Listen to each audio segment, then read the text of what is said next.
تفسير قول الله تعالى: أفتؤمنون ببعض الكتاب وتكفرون ببعض. هاي الآية نزلت ببني إسرائيل.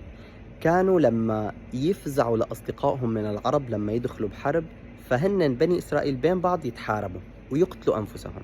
فكان على بني إسرائيل مأخوذ ميثاقهم، وهو عهد من رب العالمين أنه لا يقتلوا أنفسهم.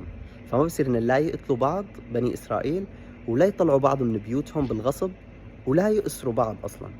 فلما صاروا يتقاتلوا العرب مع بعض، فهن كانوا يفزعوا كل واحد لطائفته، كل واحد لصديقه، فيتقاتلوا بني إسرائيل مع بعض.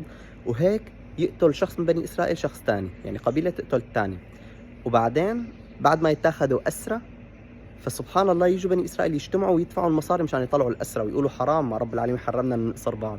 فهون نزلت الآية إنه كيف تؤمنوا ببعض الكتاب إنه أنتم لازم تطلعوا الأسرى، وتكفرون ببعض لما كنتوا عم تقتلوا بعضكم أصلا؟ ما هو حرام عليكم إنه تقتلوا بعض من الأصل. سلام.